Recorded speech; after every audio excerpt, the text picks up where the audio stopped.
No, it's an important time to check in each other and inside ourselves. So I dropped a text to a great guy that's very passionate about keeping rural New Zealand's wellbeing alive, Gerard Vaughan, who's the project lead at Farmstrong and joins us now. We're going to have some great videos on what Farmstrong are up to play out tomorrow night, providing some great advice from people I love like Sarah Donaldson and around some tips around wellbeing.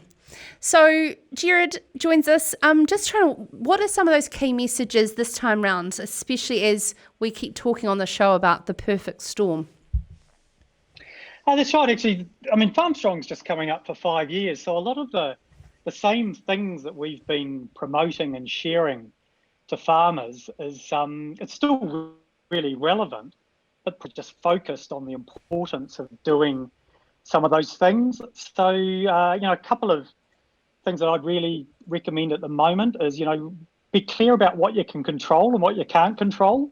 That's just a really good a good strategy. And I think then focus on the things that really matter. And we're hearing lots of good stories around what people are learning, from this period. I think the other one is around, a framework like the 5 Ways to Wellbeing is a really good one. So just those simple habits around connecting, learning, being active, appreciating the things that are really good in your life and your world.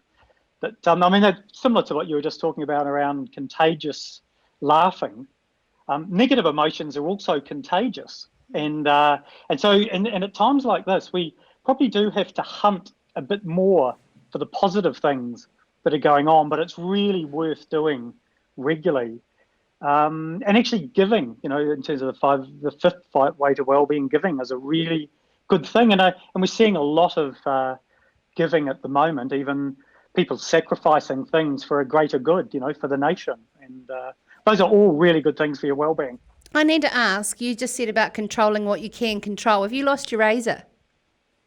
I have. No, I haven't actually, but I've made it. The things you do when you're bored, eh?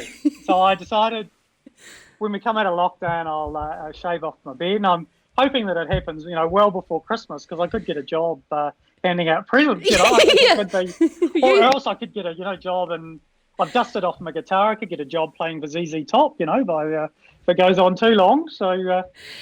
Yeah. Now, one thing I really want to delve into, my sister Ellie, well, we had a good old Saturday night sister catch up talking about the world. We're talking a lot about personal responsibilities of your circumstances. And how we're so quick to blame our circumstances, and that being sometimes the first turning point for people to grapple our control of their situation.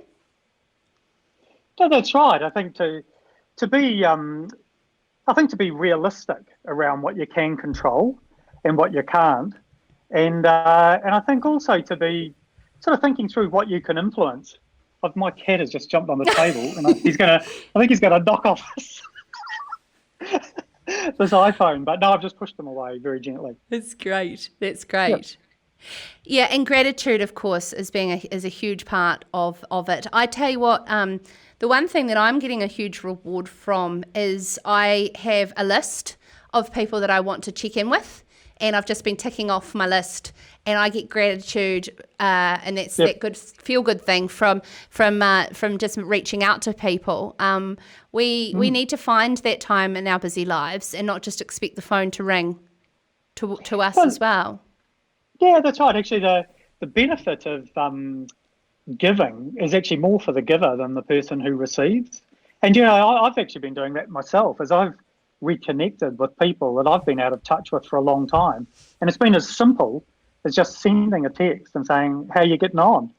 And it's been fantastic, and it's really helped me, I think, with just some of the need for social connection during a time when we can't be physically close to people. I know that will be quite tough on a lot of farmers. A lot of social events have been cancelled.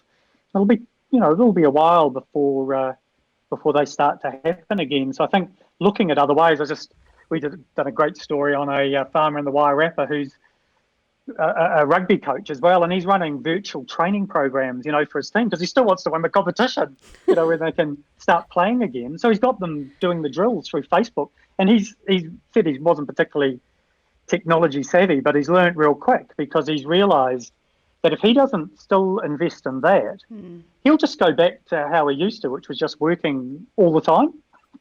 And he doesn't want to do that. Yeah. Yeah, it's really interesting because we've blamed isolation, even though we've been sitting on the technology to be able to do this, but now it's forced us to. We're actually seeing we've had this all along. That's the bit I'm really intrigued with. Yeah, no, right. And actually, I mean, there's lots of people who are really feel very isolated, living and surrounded by lots of people. So a lot of that's around also your mindset and around the quality of your relationships. And I think this is a time that can really challenge, some of our intimate relationships as well. That maybe we're spending more time with people in close proximity than what we're used to, and it can, that can create challenges and tensions. But I think we're definitely getting feedback that when people are starting to really come back to what's really important, it is coming back to the relationships, the quality of their relationships, and people who are starting to think of it as this as an opportunity rather than just a total threat. But they're seeing the opportunity to actually strengthen those relationships and value them a lot more and prioritise them. So that's definitely a good way. That's good for your well-being. Thank you so much for joining us, Gerard. Beard and all. That's Gerard Vaughan from Farmstrong. This is Sarah's Country.